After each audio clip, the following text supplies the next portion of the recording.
Muito bem, Rita, muito obrigada por participar, né, dessa conversa. Eu tenho certeza que suas pacientes vão aproveitar muito, né, isso tudo que você está trazendo para nós. A gente está cheio de novidade na parte de fisioterapia do paciente oncológico. E a gente percebe o seguinte, ao longo de todas essas, algumas poucas décadas, né, que eu acompanho a história, a saga do paciente oncológico, especialmente das mulheres que tratam câncer ginecológico, a gente vê que a gente melhora muito, tem melhorado muito a condição dela de suportar a doença e de superar tudo que a doença traz de limitação, né? Mas toda essa evolução não teria chegado onde a gente chegou se as outras áreas da medicina não tivessem avançado tanto. Por exemplo, né, a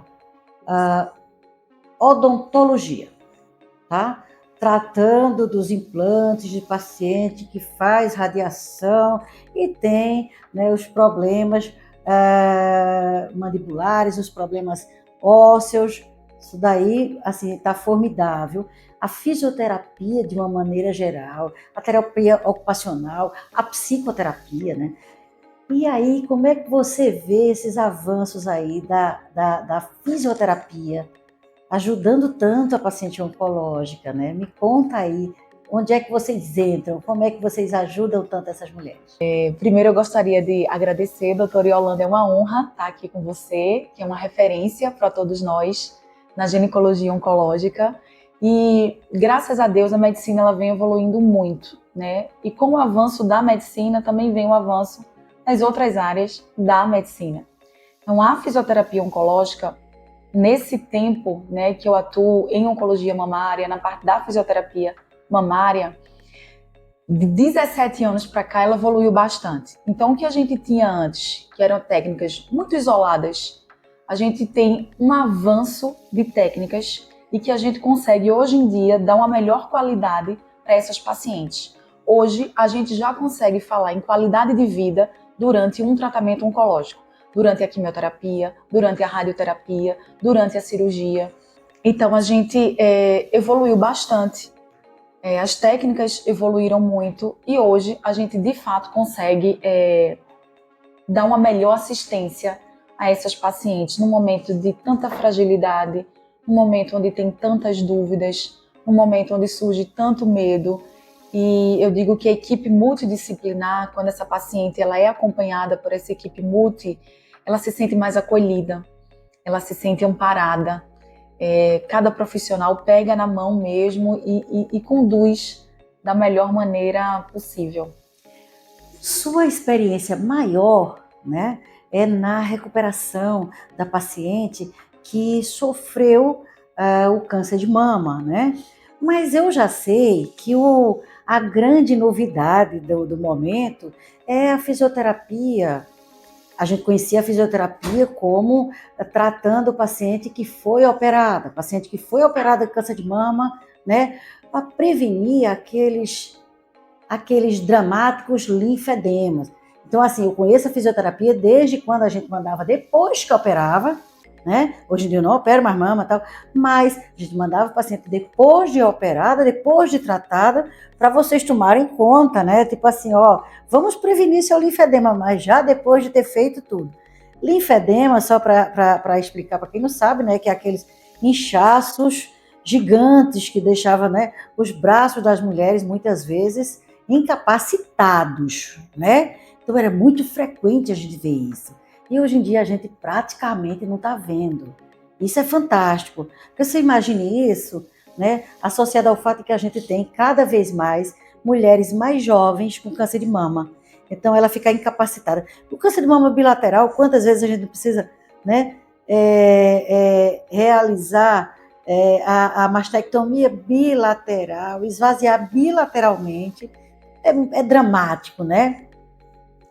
Me conta aí como é esse negócio de a fisioterapia oncológica atuar no pré-tratamento, né?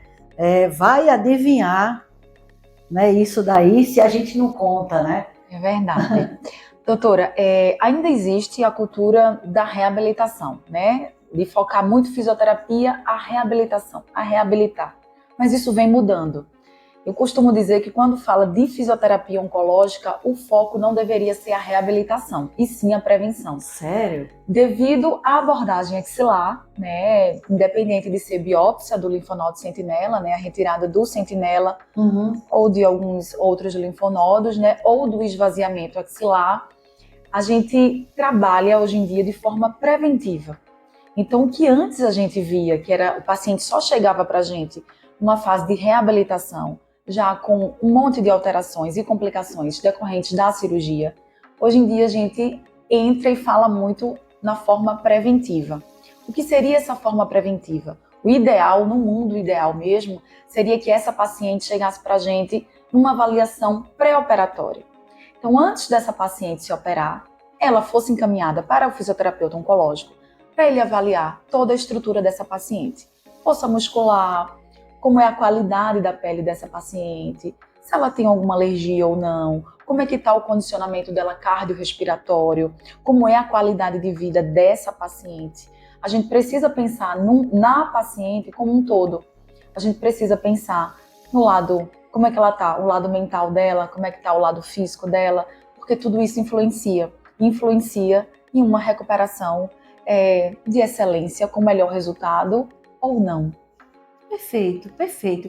E eu tenho a impressão que para paciente, claro, para paciente com câncer, quanto mais ela souber quais são as estações de parada dela, né?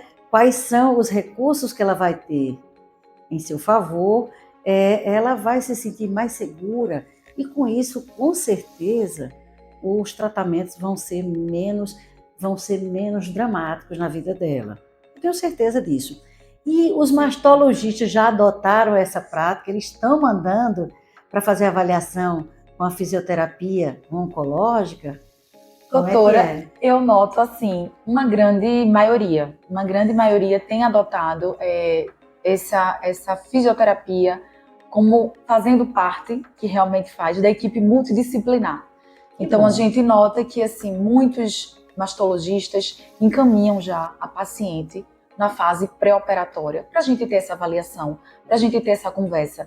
Eu acho extremamente importante esse acolhimento antes, esse primeiro contato, é quando o paciente ele vai saber se ele vai se sentir seguro ali com aquele profissional, né, que foi indicado, que vai cuidar dele. É um momento onde a gente vai tirar todas as dúvidas do pós-operatório imediato.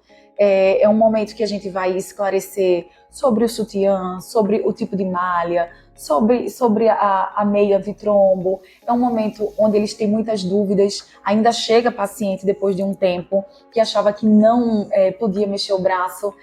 Faz uns 15 dias mais ou menos que eu avaliei uma paciente que ela relatou que a mãe dela dava comida na boca dela para ela não mexer o braço. Lembro disso. Ficava 45 dias imóvel, assim, não podia tal. E eu lembro dessa passagem, quando a gente começou já em hospital, diz assim, não pode, você tem que ir fazendo andadinho assim na parede. Lembra disso? Lembro. Então, assim, mudou muito. A paciente, ela já pode mexer o braço, ela deve mexer o braço, sendo que com margem de segurança. É onde entra o especialista, o fisioterapeuta oncológico, para explicar que movimento esse paciente pode fazer para não prejudicar a cicatrização. Então, existe um estudo do paciente, né, do tipo de incisão que foi feita, da abordagem cirúrgica que foi feita, para a gente conduzir essa paciente da melhor maneira possível. É qualquer movimento? Não, não é qualquer movimento. Existe uma diferença de funcionalidade e atividades de vida diária. O que a gente quer que essa paciente tenha num pós-operatório imediato é a funcionalidade, para a gente estar evitando alterações. Quando elas fazem esse reflexo de proteção, que é prender o braço demais, elas desenvolvem uma síndrome da rede axilar, que é um cordãozinho fibrótico que nasce na área axilar e vai percorrendo, pode ou não percorrer todo o braço. E fazem também muito encurtamento do músculo peitoral menor. Ou seja, ela tem uma sequela, por falta de orientação do tipo de amplitude que ela poderia e deveria desenvolver nesse momento, né? Então, na fase em que ela deveria estar já começando a reabilitação, né? Isso. Ela está ganhando problemas, né? Exato. Tá certo. Existem alterações que são esperadas dentro de uma cirurgia devido à abordagem, independente de ser uma quadrantectomia, uma adenomastectomia, uma mastectomia. Então, alterações esperadas são edema, que é um inchaço local, pode ocorrer alteração de sensibilidade, hematoma, equimose, fibrose. Uhum. Então, isso são alterações esperadas, né, que é diferente das complicações, decência, Isso. seroma. Então, quando a fisioterapia entra, o quanto antes essa fisioterapia entrar, o mais precoce possível, menor as complicações e menor a probabilidade dessa paciente desenvolver essas alterações. A gente tem hoje, a gente saiu em um século, né, das cirurgias de Hausdorff, né, cirurgias extremamente mutilantes, né, na mama, para hoje a cirurgia mínima necessária. Porque a gente está cada vez mais aprendendo, né, que os tumores têm um diferencial histológico em si, que eles não são a mesma coisa, que os tumores de mama têm várias famílias ali daqueles tumores, né? E a gente vai aprendendo a lidar cada vez mais com esse diferencial deles, para não ficar fazendo receita de bolo, tratando toda paciente igual. Então, hoje a gente trata muitas vezes câncer de mama com um quadrante, com uma ressecção, né? Com uma ressecção mais quimioterapia, ou só uma droga hormonal, né? Que previne novos eventos. Então, assim, está cada vez mais econômico, ou seja, a gente tem cada vez mais mutilado menos a mulher, né? E, assim, que a gente sabe o quanto a mama, né, faz parte da autoestima, né? E eu lembro bem que a gente era marcante, paciente com câncer de mama, que perdia a mama, né? Passar por uma separação. Depois, não era? Era muito marcante. É menos. Porque a impressão que dá era que o homem era muito impactado, tá? Pela figura da mulher sem uma mama. Então, ele era muito impactado. Ela, mutilada, com a autoimagem toda agredida, né? Isso eu estou falando de 20, 30 anos, né? Hoje, né, as coisas, assim, os homens, a população de uma maneira geral, ela está mais informada, está mais preparada, né? E a gente da área tem que informar cada vez mais, e quanto mais recurso a gente trouxer para que ela se mantenha livre, né? Livre desses traumas, né? Previna esses sobressaltos emocionais, né? E aí isso ajuda tanto a qualidade de vida dela, um casamento, uma permanência no casamento saudável e tal. É claro que isso, não estou falando das escolhas de cada um, né? Mas era uma coisa muito, muito marcante. Eu soube recentemente que a mulher com câncer de mama continua muito marcada com isso, né? Em relação a outros tipos de câncer. Outros tipos de câncer não vistos, né? Daí a importância, né, do planejar esse reabilitar. É mais uma coisa que eu vejo assim, quanto mais essa mulher for cuidada, e eu pergunto, no SUS a gente quase não tem fisioterapia oncológica, né? Como é que a gente escolhe? Como é que a gente conhece a fisioterapia? É o médico que manda, ela procura por conta própria, a paciente procura por conta própria uma fisioterapia oncológica. Como é que isso está acontecendo? O SUS, né? Ele paga em todas as etapas, vocês atuam no SUS também, ou só na medicina privada, né? E isso está contemplado pelos planos de saúde? Me conta aí. Você falou uma coisa muito importante, doutora. Nenhum ser humano ele é igual ao outro, né? Cada organismo reage de uma forma diferente. Então a gente de fato precisa ter um atendimento personalizado, um atendimento individualizado. Eu não posso tratar, pode ser o mesmo médico, a mesma condução cirúrgica, o mesmo tipo, mas são pessoas diferentes. Então esse ser humano ele precisa ser olhado naquele momento com as condições que ele está me apresentando, que não necessariamente vai ser igual à da outra. Eu noto que tem uma busca incansável pelo profissional especializado. A gente aqui em Recife ainda tem poucos, né, pela demanda, né, que vem aumentando, de profissionais especializados em oncologia.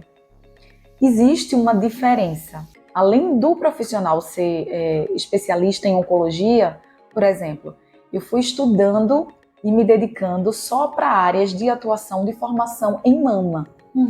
Então, tem essa diferença. E assim, eu noto que eles, quando ligam, perguntam logo, aceita convênio? Né? O que é que a gente tem atualmente? O que é que eu vejo? Que, infelizmente, doutora, no convênio, no privado, ainda não tem esse atendimento direcionado, né, com as minuciosidades e as particularidades que essa paciente precisa. Então, ainda é um atendimento particular, né? Não é o convênio, ainda não tem esse atendimento direcionado, especializado, né? Fisioterapeuta oncológica com formações em mama, tratando desde o pré-operatório com uma avaliação e prevenindo essas complicações e essas alterações que podem acontecer após esse tratamento. A fisioterapia oncológica tem atuado muito no SUS? Como é que você vê? Isso está bem difundido ou não? Doutora, tem a fisioterapia oncológica no SUS, tem sim, mas eu noto que é de uma forma mais global. Que trata cabeça e pescoço, que trata mama, que trata... Tem. Fisioterapeuta faz tudo. Mesmo sendo o fisioterapeuta oncológico, né, tendo a formação ou a residência, mas eu noto que ainda não é aquela coisa focada, aquele tratamento voltado só para aquilo. E aí... Você está dizendo assim, você foca muito na recuperação, né, da paciente com câncer de mama. Então você foca muito nisso e acha que não tem no mercado esse diferencial, pessoal, né? Mesmo que tenha uma atenção ao paciente oncológico, mas não direciona para ele. Entendi. Todo direcionado, feito com aquele atendimento de acordo com as particularidades mesmo, de acordo com aquela avaliação minuciosa que ela está apresentando ali para a gente. A paciente, ela pode sim procurar já, chega muita paciente por indicação mesmo de outras pacientes de boca a boca, né? Mas eu trabalho com alguns médicos aqui em Recife, com algumas equipes, e esses médicos todos que eu trabalho são muito preocupados com o paciente, nesse olhar o paciente como um todo e de propor essa qualidade de vida ao paciente. Então, eles já encaminham, né, numa avaliação pré-operatória, essa paciente já chega para mim, algumas delas fazem o intraoperatório ou transoperatório, que é o fisioterapeuta dentro do bloco cirúrgico. Conta aí essa história, essa novidade, né? É uma novidade, para mim é uma novidade, né? Quando o fisioterapeuta entra para minimizar as alterações que podem ocorrer após a cirurgia. Então, ele fica dizendo para o doutor, não vai por aí, vai por aqui, é isso? Não, como é que é? Não. A gente acompanha, né, a cirurgia, a gente observa ali onde vai ter aquela área de maior trauma, né, se a abordagem axilar, se teve um esvaziamento, se o sentinela foi de fácil acesso, se ele estava mais escondidinho, né, o trauma, qual foi o trauma? Foi uma quadrante? Foi uma adenomastectomia? Foi uma mastectomia, cirurgias, né, mais extensas? E aí a gente vai observando e a gente entra com a fotobiomodulação. Fotobiomodulação. É um aparelho de baixa intensidade que a gente consegue, doutora, acelerar a cicatrização, fazendo a reparação tecidual desde o bloco cirúrgico. Então o médico faz a cirurgia, quando ele termina a cirurgia a gente tem um time, a gente tem um tempo para poder fazer essa fotobiomodulação. Então o indicado é que o paciente realmente faça dentro do bloco cirúrgico. O quanto antes a gente atuar com essa fotobiomodulação, que é um laser de baixa intensidade. Então assim, aplicou o curativo, terminou a cirurgia, aplicou o curativo, você já pode ir lá... A gente já pode, claro, com todo cuidado, né? Com a margem de segurança, a gente já pode fazer essa fotobiomodulação e está acelerando essa cicatrização desde o bloco cirúrgico. Então, a gente nota uma diferença muito grande, doutora. Assim, no pós, as pacientes sentem bem menos dor. Como é que ele Praticamente. age? Como é que ele age? Veja, o laser, né, que aí tem várias, né, vários joules, assim, várias correntes. A gente vai avaliar a intensidade, exatamente, de acordo ali, né, com o que aquela paciente está necessitando. Então, a gente vai fazer o cálculo e vai fazer pontualmente para estar acelerando essa cicatrização de dentro para fora. Então, ele cuida, por exemplo, aqueles vasos que estão sangrando e que vai... Aqueles mini vasos, aqueles microvasos que estão lá sangrando, fazendo aquela área ficar mais cruenta, promovendo seromas posteriormente. Então, isso daí já vai ser seladinho. Ele já vai auxiliando nessa questão também. Sendo que dentro do bloco cirúrgico, a gente não utiliza só a fotobiomodulação. A gente faz a fotobiomodulação e o tape. O tape é uma fitinha, né, de silicone, a base de silicone, e que a gente utiliza, né, dentro do bloco cirúrgico para estar fazendo uma contenção.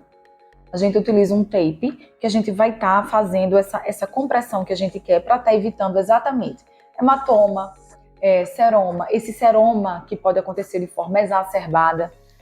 Então a gente nota também que o paciente consegue retirar o dreno, né, nessas cirurgias maiores antes do previsto, devido a o tape fazer com que ele absorva melhor esse líquido e encaminhe para o caminho, né, que ele tem que seguir. Menos hematoma, menos equimose, menos edema, menos dor, menos desconforto. A gente entra exatamente contendo essa fase inflamatória que acontece. É bem interessante e o pós-operatório dessas pacientes, doutora, são muito melhores. A gente observa que a recuperação delas se dá de forma mais rápida. Eu falei no começo que a gente tem recebido cada vez mais paciente mais jovem com câncer de mama e tal. Isso daí, e eu noto que é muito engraçado. Eu estava brincando essa semana que a gente faz cirurgia minimamente invasiva, trata tudo. E as pacientes, elas não querem sossegar dos seus empregos, das suas agendas de trabalho. E a gente tem dado alta cada vez mais cedo com as cirurgias minimamente invasivas. E aí, teve essa semana que foi uma graça, né? Porque ela é muito trelosa, tá? E eu falei assim, olha, não confunda, a gente tá no digital, né? Mas o seu corpo não tá, ele tem o tempo dele. Então, a gente tá muito acelerado em tudo, né? E no recuperar, o corpo diz assim, ó, dá um tempo que eu tenho o meu, calminha. E quanto mais estresse, mais, né? Então, assim, acelerar os processos, trazer tecnologias que aceleram os processos de cicatrização, isso traz segurança dentro dessa demanda de eu preciso voltar logo ao trabalho. Muita gente depende de mim, que hoje essa é a nossa paciente. Eu tenho tantos funcionários, eu não posso deixar... Então, mesmo no câncer, tá? Então, assim, a gente tem mães de família que elas são responsáveis financeiras pelos seus filhos, né? São mães separadas, tal. Então, a primeira coisa que a mulher foca, você viu, né? Que mulher, quem cuida de mulher sabe, né? Então, mulher foca nos filhos. Vai faltar o quê para eles? Ela está precisando de atenção, ela está precisando de cuidado, né? Mas ela não quer dar trabalho. Ela não quer dar trabalho para os filhos, ela não quer. Tem muito essa coisa aí, né? Na mulher que a gente trata, é marcante isso daí. E é um momento que ela precisa de cuidado. Ela precisa que os filhos olhem por ela, né? E eu sinto muito falta disso, desse reconhecimento. Talvez as mulheres estejam fazendo muito e cada vez mais pelos outros e menos para si. E numa hora dessa ela demora a reconhecer, né, que ela precisa ser cuidada. Então, assim, tecnologias que ajudem a recuperar, talvez, né, façam com que pacientes trelosas como essa que eu falei, elas consigam, num patamar mais seguro, né, serem tratadas e, quem sabe, voltar na velocidade em que elas queiram para suas atividades, né, mais rápido. A mama fica na cintura escapular, né? Então, tudo que a gente faz com a mama trabalha a nossa cintura escapular. Qualquer atividade, você está mexendo com o ombro, você está mexendo com as mãos, você está mexendo, né? Então, hoje em dia, quais são as profissões que vocês demoram mais a dar alta né, para fazer? São as profissões que pegam peso com os braços? Como é que é? Doutor, eu noto assim que é muito particular. Por exemplo, eu tenho pacientes que são dentistas. E dentista a gente sabe que é o posicionamento, fica ali o tempo né, com todo, atenção. né? Umas trabalham com, enfim, implante, endodontia. Então, é, é muito trabalho e movimento. Né? Mas a gente nota que o quanto antes essa paciente procura, elas conseguem voltar num tempo bom para as suas atividades. Então, doutor, acho que tudo está muito voltado à orientação dessas pacientes. Eu costumo falar que informação é poder.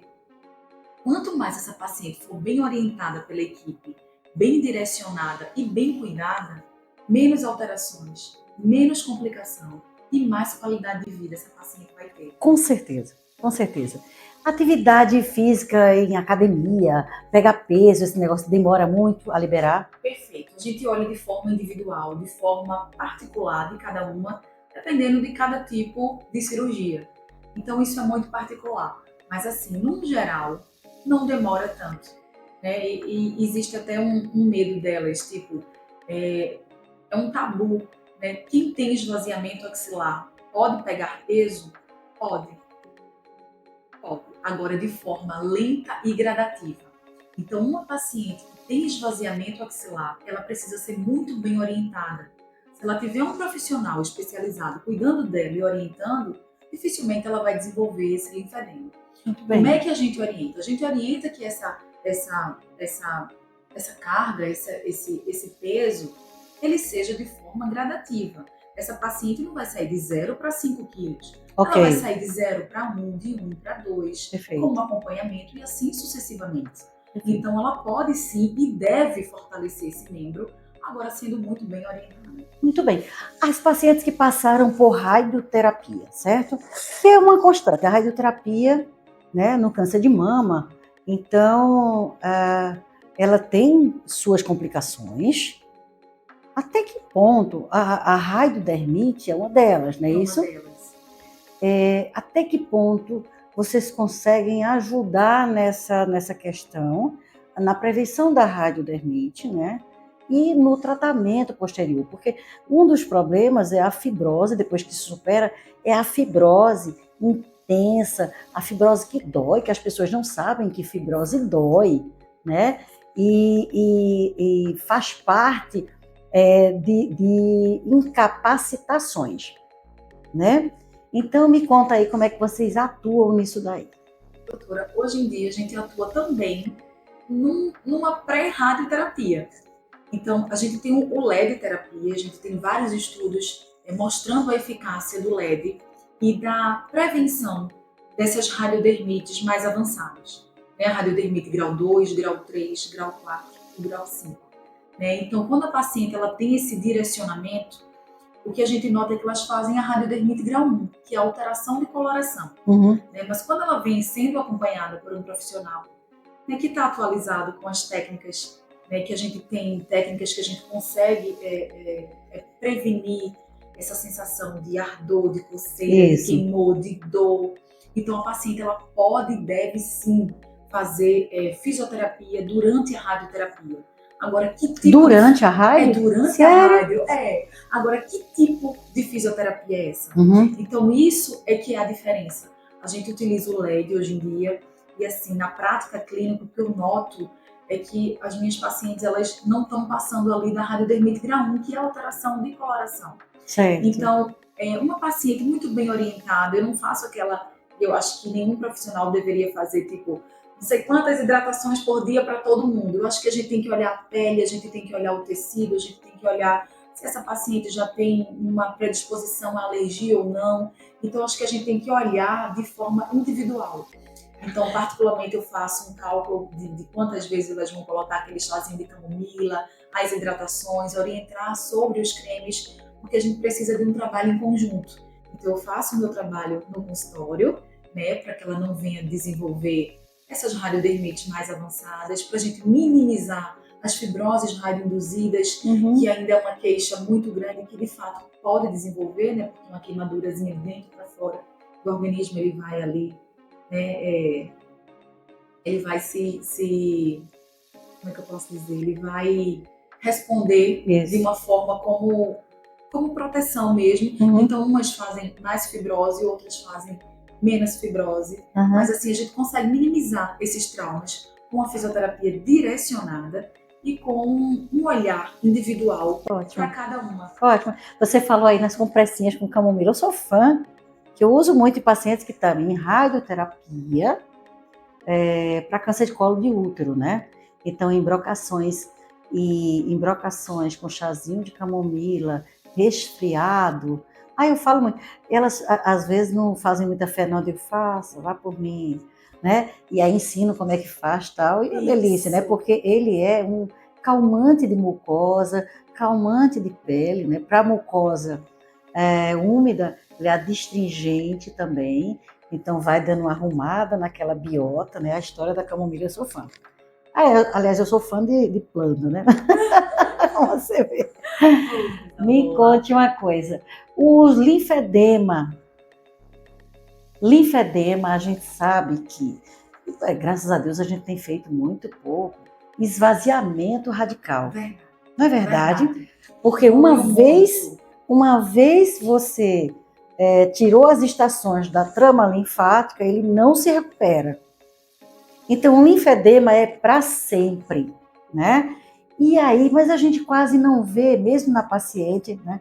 Graças a um bom tratamento. A fisioterapia nessas pacientes que fizeram esvaziamento axilar total é para sempre? Excelente pergunta, doutora. Uma vez o sistema linfático lesionado, ele não tem como se reconstruir. Quando a gente fala que linfedema não tem cura, não significa que o membro ele não vai desinchar. Ele vai desinchar com um bom tratamento. Drenagem linfática, só a drenagem linfática em si, isso é muito importante eu estar falando aqui, não trata linfedema. O que a gente tem padrão ouro para tratamento de linfedema é terapia complexa descongestiva. A drenagem linfática ela vai entrar sim, ela faz parte, ela vai causar aquela sensação de relaxamento para esse paciente, ela vai dar uma sensação de conforto, de menos dor, ela vai de fato mobilizar esse líquido, mas a gente precisa de uma contenção, de uma compressão. E aí o profissional, né, que eu acho que todo fisioterapeuta oncológico deveria ser linfologista, ou deveria pelo menos estudar linfologia, porque os dois andam muito junto. Uma cirurgia de câncer de mama, ela vai ter abordagem axilar, seja a biópsia do linfonodo sentinela ou esvaziamento. Então é muito importante que o profissional que está cuidando desse paciente, ele entenda sobre essa questão linfática. Então, a gente precisa fazer uma terapia complexa descongestiva quando se trata de linfedema. E o profissional, ele vai avaliar em que graus de linfedema esse paciente ele está. Existe o linfedema subclínico, e a gente precisa dar uma atenção muito grande para isso. O que seria o linfedema subclínico? É aquele que o paciente ele sente todas as sensações, ele tem a sensação de peso, ele sente dor, ele sente incômodo no membro, mas a gente não consegue visualizar a diferença de membro exato, e a gente não consegue ainda ver na perimetria. Mas esse paciente já está ali com a sequela. Ele já está ali mostrando que ele está subclínico. Ele não apareceu ainda, mas ele existe, ele pré-existe. Então a gente precisa dar esse olhar com as orientações, com o atendimento, para que esse membro ele não venha a desenvolver e ir para grau 1, grau 2, grau 3 e grau 4, né, de linfedema. Linfedema precisa de tratamento e precisa de um tratamento direcionado para aquele paciente, para que esse membro ele não venha evoluindo. Então, o paciente ele pode chegar com linfedema grau 1 e se ele não tiver um atendimento específico, aquele atendimento correto, que vai tratar aquele linfedema logo grau 1, ele pode desenvolver para grau 2, grau 3, grau 4. E a gente tem várias técnicas compressivas, doutor. Então, hoje em dia a gente tem dispositivos de autoenfaixamento que a gente consegue fazer com que esse paciente venha menos ao consultório. A gente ensina e orienta esse paciente como ele faz esse autoenfaixamento. Então, isso a gente olha também custo-benefício para esse paciente. A gente tem a abraçadeira, que no linfedema e grau 1, estágio inicial, a gente pode estar prescrevendo, associada a outras técnicas. Né? Então, a gente tem várias técnicas de enfaixamento. Tem o tape compressivo, e que eu quero deixar É muito importante eu falar sobre isso em relação ao tape, pegando esse gancho. O tape, ele não tem medicamento, o tape, ele não solta ali uma mágicazinha, como as Ótimo. pacientes Uhum. acham. O tape é importante que esse profissional ele tenha conhecimento de causa, a forma com que ele vai aplicar. Existe um estudo, existe cursos e formações em tape. Então, tudo é a forma com que o profissional ele vai aplicar. E ele vai aplicar de acordo, né? Tem o tape que a gente usa em intra, tem o tape que a gente utiliza, que é o mesmo tape, sendo que é importante a gente saber que é a forma com que o profissional aplica que a gente vai ter esse resultado. Ok. Não é tipo colar um band-aid, um esparadrapo, não. Ele não tem essa função. A gente Entendi. realmente precisa saber Onde fazer, técnica, onde aplicar. onde fazer, que tipo de tensão a gente vai dar e como fazer. E quando se fala de linfedema, a gente também tem outros recursos, não Ok. só os dispositivos, mas a gente tem o LED terapia, as ondas de choque, as bombas pneumáticas. Então a gente tem Perfeito. uma gama Eu de não- técnicas para ajudar esses pacientes. Eu noto que você é uma apaixonada e dificilmente apaixonada pelo que faz, apaixonada pelo que pode oferecer e vive buscando, né, oferecer mais, cada vez mais pelas pacientes, né, em benefício dessas mulheres, né, que já são tão sofridas. E aí, me diga o que você diria, qual o recado que você daria para suas pacientes, para essa mulher que está enfrentando câncer de mama, só para a gente fechar. Me diga, dê um recado para essas mulheres aí. Primeiro, eu queria dizer que cuidar de vidas é uma missão abençoada, né? É um dom. A gente realmente, eu digo que eu escolhi a fisioterapia, mas a fisioterapia oncológica me escolheu. Uhum. Né? Quando eu entrei naquele hospital do câncer, que eu entrei ali eu digo, pronto, essa é a área que eu vou seguir, né? Então ela me escolheu, ela me puxou. E o meu desejo era que toda mulher com câncer de mama tivesse um cuidado personalizado para ela. Uhum. Que ela tivesse uma equipe multidisciplinar que olhasse ela como ela está. Porque muitas vezes ela está precisando ser olhada. Uhum.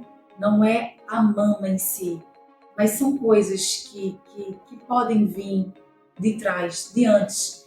E quando ela descobre esse diagnóstico, então tudo vem muito à tona. Vem tudo à tona. Então, eu queria que essas mulheres elas tivessem esse acompanhamento multidisciplinar e dizer para elas que a fé que elas procuram está dentro delas.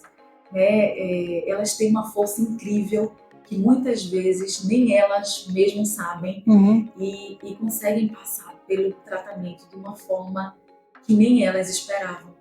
Com tanta resiliência, com tanta força, com tanta vontade de viver. E eu aprendo muito com elas. Eu aprendo com cada uma delas, né, que chega até a mim. E que nós somos abençoados para abençoar. A gente abençoa e a gente é abençoado de alguma forma. Uhum. A gente aprende muito com elas. Que bom. Muitíssimo.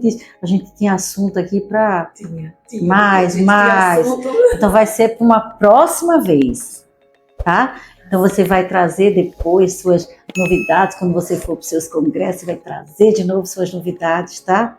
Que assim, eu amo divulgar isso daí. Então assim, muito obrigada. Muito, eu agradeço me demais. Muito grata por esse convite. Obrigada. E espero ter ajudado com essas pequenas... Com certeza, tá? Que a gente consiga alcançar mais vidas então, e que a gente consiga ajudá-las com informação. Muito obrigada, querida. Obrigada a você, doutora.